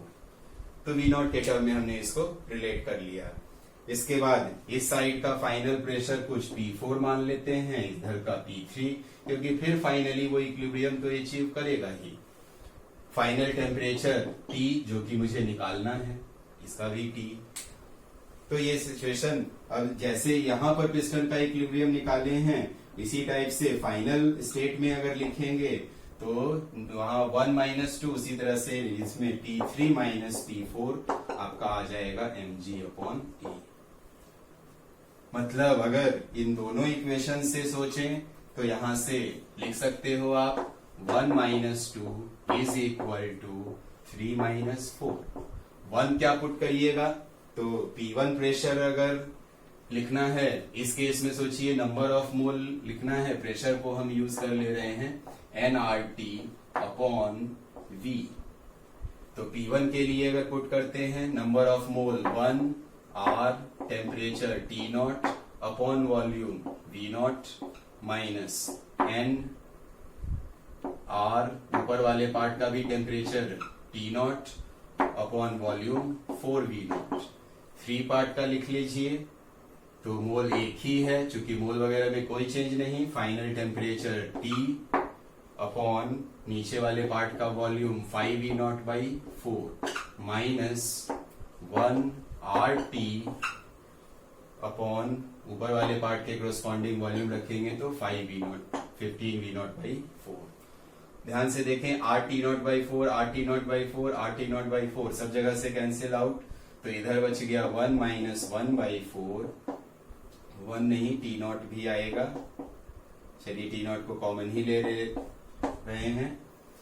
राइट साइड अगर देखिए तो T को कॉमन ले सकते हैं और ये आपका 4/5 माइनस 4/15 इजिली सॉल्व कर सकते हैं। T0 इंटू 3/4 और इधर आपका चाहे तो 4/5 को कॉमन लीजिए, इधर बचेगा 1 माइनस 1/3 2/3। कैलकुलेशन वगैरह देख लेंगे, एक T भी है। तो यहां से फाइनली T की वैल्यू आपको आ गई 15 45 T0 डिवाइडेड बाई 8 और 32, यही आपका आ गया। अब अगर मुझे यही वैल्यू बेस्ड क्वेश्चन बनाना होता, बोल देते कि ये T0 है 320 केल्विन, तो फाइनल टेम्परेचर आ जाता 320, यहां पुट करते 450 केल्विन।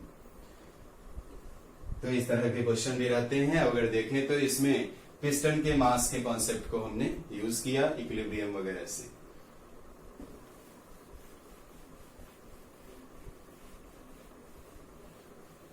नेक्स्ट क्वेश्चन,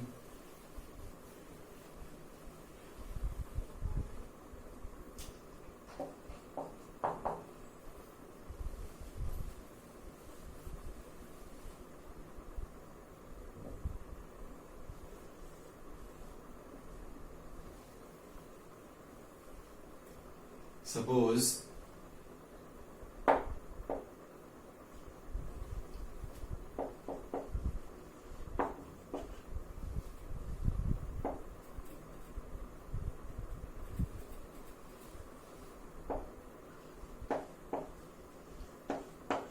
हमने एक चैम्बर लिया है, इसमें 14 ग्राम H2 और 96 ग्राम O2, इन दोनों को मिक्स किया है।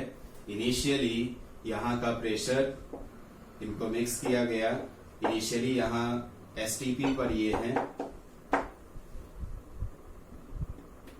और टेम्परेचर प्रेशर आपको मिल गया। चलिए लिखिए, फाइंड, क्वेश्चन लिखें, find volume of container initially, find volume of container initially, find volume of container initially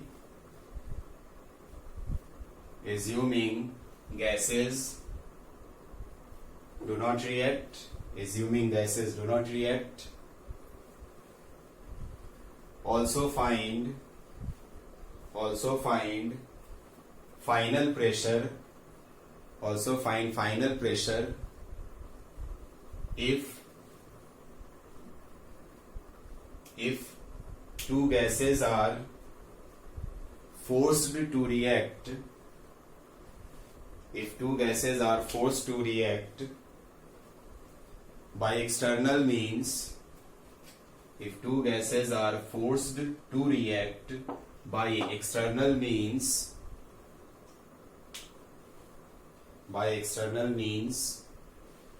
till one gas is completely consumed, till one gas is completely consumed,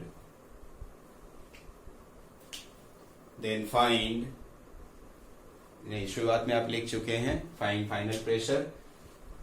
देखिए इसमें बोला ये गया है कि इनिशियली ये रिएक्ट नहीं कर रहे हैं, बताइए क्या वॉल्यूम होगा। दूसरा पार्ट ये है कि यदि किसी एक्सटर्नल मीन से, मान लीजिए आप अंदर में एक इलेक्ट्रिक आर्क लेके स्पार्क जनरेट करते हैं और इनको रिएक्ट करवाते हैं, मतलब सेकेंड पार्ट में बोला गया है कि इनको रिएक्ट कराया गया जब तक एक पूरी तरह खत्म नहीं हो जाता है, तो उसके बाद आपको बताना है कि फाइनल प्रेशर कितना होगा। और ये शुरुआत में इनिशियली सिस्टम एसटीपी पर रखा गया है। करें क्वेश्चन, इस तरह के क्वेश्चन केमिस्ट्री में भी आप करते हैं। तो केटीजी का ये पार्ट के लिए हमने लास्ट क्लास में भी आपको कहा था प्रॉपर्टीज ऑफ गैसेस थोड़ा रिवाइज कर लेंगे। कुछ क्वेश्चन मैं जस्ट प्रैक्टिस के लिए यहाँ पे उस टाइप के करवा दे रहा हूं। चलिए आपने ट्राई कर लिया होगा। अब ये एसटीपी से आपको पता क्या चला, तो प्रेशर आपको मालूम है 1 atm, 1 atm को आप लिख सकते हैं 1.01 इंटू 10⁵ पास्कल।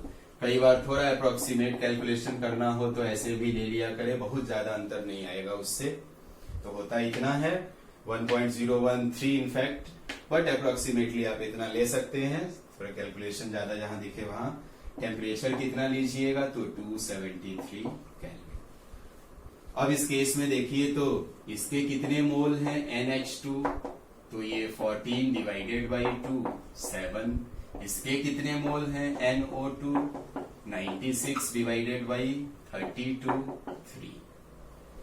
तो यहां पर अगर लगाएंगे तो PV इज इक्वल टू दोनों का मोल NH2 plus NO2 R into T। तो वॉल्यूम के लिए आपको यही मिल गया, P दोनों का मोल 7 प्लस 3 इंटू R, चाहे तो 8.314 रख लें, अप्रोक्सीमेटली 8.3 ही रखा हमने। Temperature 273 divided by pressure 10⁵। तो इतना किस यूनिट में आएगा, मीटर क्यूब। तो ये आपका फाइनल वॉल्यूम, इनिशियल वॉल्यूम आपका निकल गया। मेन सेकेंड पार्ट है जिसमें बोला गया है कि इन दोनों गैस को रिएक्ट कराया गया जब तक कि एक गैस खत्म ना हो जाए। तो आप यहाँ पर थोड़ी सी इक्वेशन H2 प्लस O2 मिला के आप बना लीजिए H2O, चाहे तो लिख सकते हैं 1/2 बैलेंस कर लीजिए इक्वेशन। तो ये कुछ आपका बैलेंस हो गया। इस इक्वेशन से पता क्या चल रहा है कि बेसिकली H2 का 1 मोल कंज्यूम कर रहा O2 का आधा मोल, या H2 का 1 मोल और O2 का आधा मोल कंज्यूम हो रहा है और H2O आपका फॉर्म हो रहा है। अब यहां से देखिए तो इसके 7 मोल हैं, H2 का 1 के बदला उसका आधा, इसके 7 हैं, तो इसके कोरोस्पॉन्डिंग इसका 3.5 चाहिए। मतलब अगर ये पूरा कंज्यूम होना है तो ये ज्यादा आपको होना चाहिए था। मतलब कौन पहले कंज्यूम हो जाएगा, O2, क्योंकि 3 के कंज्यूम होने के लिए H2 का 6 चाहिए, एग्जैक्टली डबल। तो 1/2 मोल O2 के कोरस्पॉन्डिंग 1 मोल H2 चाहिए। तो अगर हम यही 1 मोल O2 के कोरस्पॉन्डिंग देखें तो 2 मोल H2 चाहिए। कोरस्पॉन्डिंगली 3 मोल O2 के कोरस्पॉन्डिंग 6 मोल H2। तो बेसिकली रिमेनिंग अगर गैस की हम बात करें तो बचा 1 मोल कौन सा, 6 मोल तो इसका कंज्यूम हो गया, 3 मोल O2 का, 1 मोल H2 आपका बचा। अब अगर दोनों ही सिचुएशन में देखें, क्वेश्चन में इंफॉर्मेशन एक चीज मेंशन कर लीजिए, बताना पड़ेगा। वॉल्यूम तो सेम रहेगा, क्वेश्चन में दिया रहेगा temperature, final temperature is also 273। ये क्वेश्चन में दिया जाएगा, बिना इसके नहीं ये सॉल्व हो पाएगा। ये लिख लीजिए क्वेश्चन में रिमेनिंग। तो अब बेसिकली V और T ये बोल दिया गया, दोनों केस में सेम है। तो यहां पर ऐसे कह सकते हैं कि pressure is proportional to number of mole, means final pressure by initial pressure. Number of mole initially कितना था 7 + 3 और फाइनली बचा 1। तो फाइनल 1 बचा है, इनिशियली 3 + 7। तो यहां से फाइनल प्रेशर आपका क्या आ गया, इनिशियल अपॉन 10, और इनिशियल प्रेशर कितना था तो 1 atm STP पर, तो यही 0.1 atm।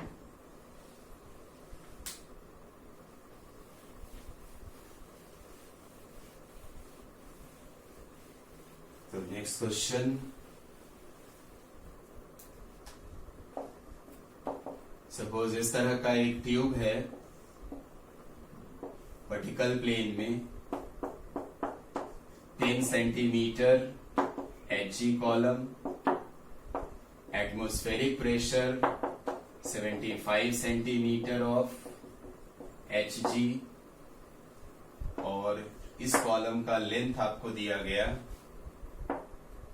65 सेंटीमीटर। इस तरह का क्वेश्चन हो सकता है आप किए होंगे फ्लूइड में, वहां भी होता है। क्वेश्चन ये है कि अगर इस ट्यूब को इन्वर्ट कर दिया जाए, अगर इस ट्यूब को इन्वर्ट कर दिए, उल्टा कर दिया गया, तो उस केस में आपको बताना है कि क्या आइडियल गैस कॉलम का लेंथ होगा। आइडियल गैस कोई है, ये Hg का कॉलम है।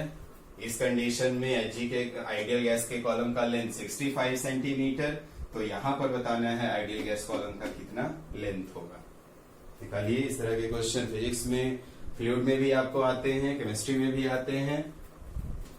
तो थोड़ा सा प्रेशर का कॉन्सेप्ट यूज करें और निकालें।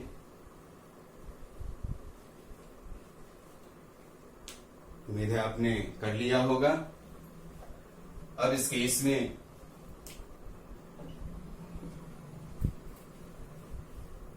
में अगर देखें ध्यान से, तो यहां पर थोड़ा फ्लूइड का कॉन्सेप्ट यूज होगा। एटमॉस्फेरिक प्रेशर 75 दिया, मतलब इस पॉइंट पे अगर प्रेशर बोले तो कितना होगा 75 सेंटीमीटर ऑफ Hg कॉलम के करस्पॉन्डिंग। फ्लूइड में आप पढ़ते हो कि अगर लिक्विड में वर्टिकल के लॉन्ग नीचे आते हैं तो प्रेशर बढ़ता है, तो यहाँ जस्ट बिलो Hg कॉलम कितना प्रेशर होगा 75, तो एटमॉस्फेयर वाला है यहाँ पर, और 10 सेंटीमीटर Hg के corresponding means 85 centimetre of Hg column. ठीक, तो ये बेसिकली किसका प्रेशर आपको आ गया, pressure, initial pressure of gas. उसी तरह से यहां पर सोचिए, तो ये इस पॉइंट पर एटमॉस्फेरिक प्रेशर है 75 सेंटीमीटर ऑफ Hg कॉलम। अब यहाँ पर नीचे से ऊपर जाते हैं तो प्रेशर बढ़ता है, लिक्विड कॉलम में नीचे आते हैं तो प्रेशर आपका बढ़ता है, ऊपर जाने में प्रेशर कम होगा। कितना कम होगा, तो 10 सेंटीमीटर ऊपर गए, तो यहाँ के प्रेशर को आप लिख सकते हो P फाइनल सिचुएशन में pressure 75 minus 10, 65 centimetre of Hg column. तो ये इनिशियल और फाइनल दोनों सिचुएशन में आपका आ गया।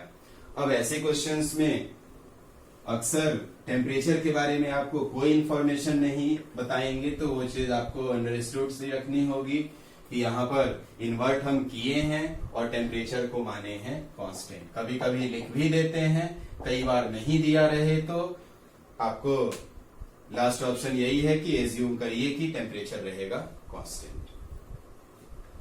देन अब इसमें रिलेट कर लीजिए, अगर T को कांस्टेंट मान रहे हैं तो PV is equal to constant. Pressure और वॉल्यूम को ऐसे लिख सकते हैं, area into length. Area constant ही है तो यही कन्वर्ट हो जाएगा P into L is constant. ऐसे जितने भी PO वाले सवाल होते हैं, उल्टा कर दिए, हॉरिजॉन्टल कर दिए, 30 डिग्री घुमा दिए, सब में यही तरीका आपको यूज करना है। तो इनिशियल प्रेशर निकाले थे 85 और लेंथ था आपका 65। फाइनल प्रेशर निकाले हैं 65 और लेंथ चाहिए हमें 65 कैंसिल आउट, तो फाइनल आइडियल गैस कॉलम का लेंथ 85 सेंटीमीटर। प्रेशर के कोरस्पॉन्डिंग प्रेशर की यूनिट कैंसिल हो गई और ये 65 सेंटीमीटर में था, तो L2 भी, या जो L लिखा गया है यहाँ पर, वो भी आपका सेंटीमीटर में आया। अब घर पे खुद से ट्राई करिएगा कि अगर इसी को हॉरिजॉन्टल कर दें तब कितना आएगा आइडियल गैस कॉलम का लेंथ, अगर इसी को 45 डिग्री घुमा दीजिए तब कितना आएगा आइडियल गैस कॉलम का लेंथ। 45 की जगह 37 कर लीजिएगा, बेटर कैलकुलेशन है। चलिए नेक्स्ट क्वेश्चन।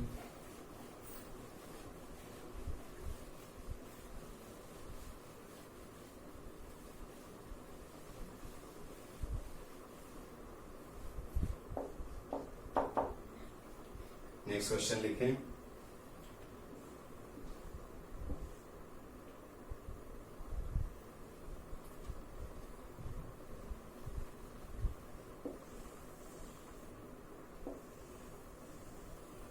ये आपका एक हमने सर्कुलर ट्यूब लिया है,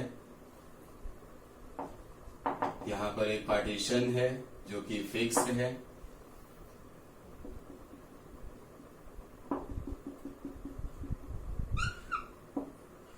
यहां भी एक पार्टीशन है जो कि movable.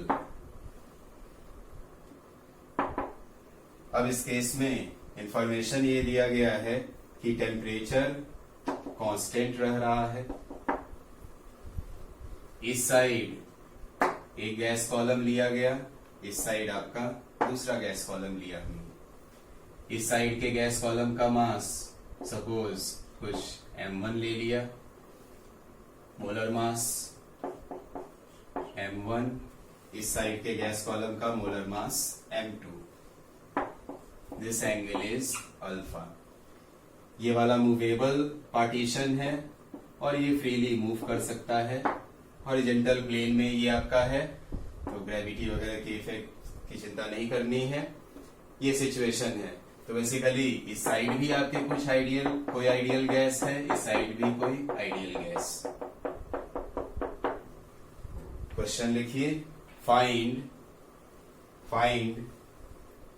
Angle alpha, find angle alpha in terms of m1 and m2. Find angle alpha in terms of m1 and m2. Try करिए, उम्मीद है आपने कोशिश कर लिया होगा। अब यहाँ पर हमने बोला कि दोनों साइड दो आइडियल गैस है, कुछ H2O2 N2H2, कुछ इस टाइप से दो गैस दे दिया रहेगा। अब एंगल निकालना है। अब सोचिए ध्यान से, तो ये फिक्स्ड है और ये मूवेबल है। ये मूवेबल है तो बेसिकली इस साइड और इस साइड की बात करें तो प्रेशर तो सेम होना होगा, क्योंकि अगर नहीं प्रेशर आपका सेम होगा तो ये इक्विलिब्रियम में रहेगा ही नहीं। तो प्रेशर सेम हो गया, टेम्परेचर कांस्टेंट है, तो P और T इस बार दोनों कांस्टेंट हुआ। अब आइडियल गैस इक्वेशन में याद करिए तो PV बराबर nRT। हमने बोला था आपको कि 4 वेरिएबल हैं इसमें। अब ये नंबर ऑफ मोल को अक्सर हम लोग साइड किए रहते हैं, और आज जितने क्वेश्चन कर रहे हैं सब में अक्सर ध्यान दीजिए ये n वाले पर ही बेस्ड है। तो मैं उसी पर इसलिए ज्यादा प्रैक्टिस आपकी करवा रहा हूँ, क्योंकि बाकी P बदलने से VT वगैरह में क्या चेंज होता है वो सब आपको किए रहते हैं, तो n का भी चेंज थोड़ा ध्यान रखना है। तो यहाँ पर P सेम रहा, T सेम रहा, R कांस्टेंट है, तो V प्रोपोर्शनल टू N। इसी चीज को इसमें यूज करना है। अब वॉल्यूम को कैसे लिखिएगा, तो ट्यूब वगैरह के केस में V प्रोपोर्शनल टू N आया, और वॉल्यूम को आप चाहें तो cross sectional area into length लिख सकते हैं। Volume is cross sectional area A into length, और लेंथ को क्या से लिखेंगे, तो लेंथ को आप कन्वर्ट कर सकते हैं रेडियस के टर्म में। अगर ध्यान हो तो theta is equal to L upon R। अगर कोई सर्कुलर आर्क है, रेडियस R, और अगर सेंटर पे थीटा एंगल बना रहा हो, तो आर्क लेंथ चाप की लंबाई और त्रिज्या रेडियस के बीच में theta is L upon R। तो लेंथ को आप लिख सकते हो R इंटू थीटा। क्योंकि मुझे ये वॉल्यूम लिखना है तो उसके लिए ये चीज करनी पड़ेगी। तो A और R चाहे इस साइड का देखिए चाहे इस साइड का सेम आएगा। तो basically volume is proportional to, यहां से आपका आ गया थीटा, तो कह सकते हैं theta is proportional to N। N क्या, नंबर ऑफ मोल। अब इस साइड अगर देखें तो इसमें भी इंफॉर्मेशन हमें बताना पड़ेगा। ये same mass of ideal gas in two parts. Sorry, ये इंफॉर्मेशन देना चाहिए था, बिना उसके नहीं सॉल्व हुआ होगा। तो दोनों side same mass ideal gas का आपको गिवन है। अब थीटा देखिए तो इस साइड का एंगल अल्फा, और यहां पर अगर दोनों का मास सेम लिए हैं तो मोल को आप लिख सकते हैं मास अपॉन मोलर मास। तो ये डिपेंडेंस हो जाएगा केवल मोलर मास। यही मैं दोनों साइड 1 मोल 2 मोल दिया होता तो डायरेक्ट रिलेट कर देते हैं। तो ये थीटा 1 अपॉन N के प्रोपोर्शनलिटी, क्योंकि इसी को हमने यूज किया है, मास अपॉन मोलर मास। मास सेम था, तो लेफ्ट साइड इधर में अल्फा एंगल, और उसके कोरस्पॉन्डिंग अगर लिखेंगे तो मोलर मास M1, और राइट साइड अगर एंगल देखिए तो 2 पाई माइनस अल्फा, और उसके कोरस्पॉन्डिंग मोलर मास M2। अब कोरस्पॉन्डिंगली यहां पर पुट कर सकते हैं। मैं अब इसी के बाद अल्फा की वैल्यू आपको निकल आएगी। जस्ट एग्जांपल के लिए मैं आपको बता दे रहा हूं, M1 की वैल्यू लेंगे, छोटा एंगल, ज्यादा मोलर मास होना चाहिए। सपोज इस साइड आप ले लीजिएगा M2, और इस साइड कुछ ले लेंगे H2। अब इस डेटा के लिए पुट करके आप सॉल्व कर लेंगे।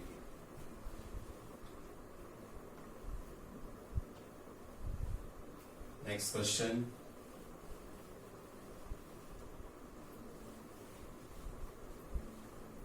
नेक्स्ट क्वेश्चन लिखें।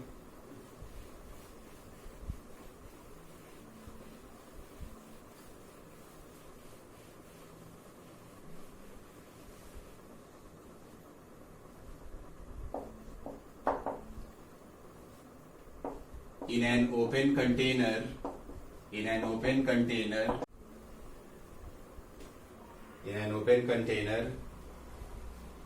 ideal gas is at, in an open container, ideal gas is at 27 degrees C.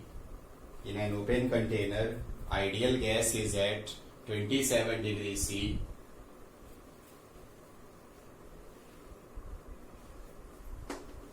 If container is heated, then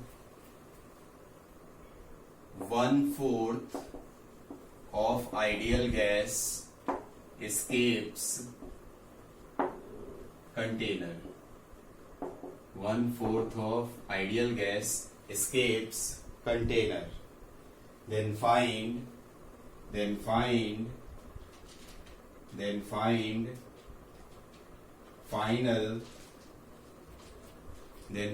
final temperature. Video pause करके ट्राई करें। मुझे आपने कर लिया होगा। अब इस केस में देखिए तो ओपन कंटेनर लिया गया है। ये एक ओपन कंटेनर, और इसमें सपोज दिया गया आपको ओपन कंटेनर है, कोई आइडियल गैस है, इनिशियली टेम्परेचर 27 डिग्री सी। अब सोचते हैं, क्या सोचते हैं, ओपन कंटेनर है तो प्रेशर कांस्टेंट एटमॉस्फेरिक प्रेशर पे, वॉल्यूम जो भी है वही रहेगा, मतलब इस बार तो P और V दोनों ही कांस्टेंट हो गया। तो बचा इक्वेशन में क्या, तो P V is equal to nRT। अब ये दोनों कांस्टेंट तो ये भी कांस्टेंट होना चाहिए, तो basically n into T constant. Difference समझिए, पिछले क्वेश्चन में आपका V और n प्रोपोर्शनलिटी में आया था, इस बार n और T आपका प्रोपोर्शनलिटी में आया। तो यहां से रिलेट कर लीजिए, शुरुआत में मान लें n मोल है और टेम्परेचर 27 के प्रोस्पॉन्डिंग कितना रखेंगे, 27 प्लस 273। फाइनल अगर लिखा जाए तो फाइनल के लिए अगर लिखें क्वेश्चन, फाइनल आपका बोला है 1/4 एस्केप कर गया। एस्केप कर गया मतलब बचा कितना, तो n-n/4, इतना n/4 भाग गया इंटू कैपिटल T। तो इधर अगर आप लिखें तो n इंटू 300 और इधर 3n/4 इंटू T। n से n को कैंसिल करिए, 3 से 100, तो T आपका आ गया 400 क्या केल्विन। हो सकता है आंसर आपको डिग्री सेल्सियस में दिया जाए, तो 273 घटाइएगा तो 127। तो बेसिकली इन सब क्वेश्चंस में अंतर समझिए, नंबर ऑफ कभी PV बराबर nRT में 4 वेरिएबल हैं, P, V, N और T। अब इनमें से कोई 2 या 3 आपके कांस्टेंट हो जाएंगे और उसके अकॉर्डिंग आपको बाकी के लिए देखना है। अब आगे अगला क्वेश्चन करते हैं। चलिए, इसमें कुछ क्वेश्चंस हमने लिखा है, थोड़ी समय की कमी है तो आज के टीजी को कंप्लीट करना है, इसलिए ये क्वेश्चंस आप कर लीजिएगा, इन्हें प्रैक्टिस करवा दिए हैं, इसमें हो जाएंगे। एक बार मैं रीड कर देता हूं, यदि कहीं पढ़ने में दिक्कत होगी तो सुन के लिख लीजिएगा। इसमें एक चैम्बर लिया गया है, 28 gram nitrogen, 10 ATM pressure, 57 degree C पर है। इस चैम्बर से नाइट्रोजन लीक कर रहा है और उसकी वजह से pressure is reduce to half and temperature reduce to 27 degree C. आपको बताना है कितना नाइट्रोजन लीक करेगा। आंसर दे दिया गया है तो करके मिला लीजिएगा। हिंट यही है, PV is equal to nRT। अब उसमें देखिएगा कौन सा वेरिएबल कांस्टेंट है और रिमेनिंग में रिलेट करेंगे। यहाँ अगेन एक रिजिड कंटेनर है, 35 kg इसमें नाइट्रोजन और 6 ATM प्रेशर पर इनिशियली है।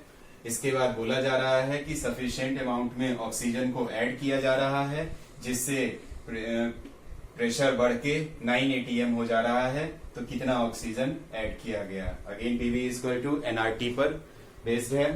देन नेक्स्ट क्वेश्चन, इसमें बोला गया है एक कंटेनर है और उसमें कोई गैस है। उतना डिटेल में नहीं क्वेश्चन लिखा है, इसमें मानिएगा एक कंटेनर है, उसमें कोई गैस है, हर मॉलिक्यूल के मास को आधा कर रहे हैं, नंबर ऑफ मॉलिक्यूल सेम रखे हैं और RMS स्पीड डबल हो जा रही है। तो बताइए फाइनल प्रेशर क्या होगा। Then next question, 2 non reacting gases हैं, मोनोएटॉमिक गैसेस, और उनके एटॉमिक मासेस का रेशियो है 2:3। The ratio of their partial pressure when enclosed in vessel kept at constant temperature is 4:3। आपको बताना है find ratio of their densities। क्या है आंसर है वो आपको दिया हुआ है। देन लास्ट केस, इसमें 3 गैसेस लिए गए हैं, तीनों का टेम्परेचर आपको गिवन है, तीनों का मॉलिक्यूल का मास दिया हुआ है, नंबर ऑफ मॉलिक्यूल्स दिए गए हैं और फिर फाइनल टेम्परेचर बताना है। इन तीनों को मिक्स किया जा रहा है, इसमें एनर्जी का कोई लॉस नहीं। इसका भी आंसर गिवन है। एक फाइनल क्वेश्चन लिख लीजिए, इफ नाइट्रोजन, लास्ट क्वेश्चन जगह नहीं था इसलिए उसको रिटेक्ट कर दे रहे हैं। If nitrogen and oxygen are mixed, if nitrogen and oxygen are mixed in a container at same temperature, then find ratio of their RMS speed, then find ratio of their RMS speed। तो बाकी आपके पास जो भी sheet है उससे अच्छे से practice करिए, या फिर जो भी आप बुक फॉलो करते हो। तो इनफ वेरिएशन वाले सवाल मैं करवा चुका हूं, तो आगे फिर आपका स्टार्ट होगा laws of thermodynamics. Thank you.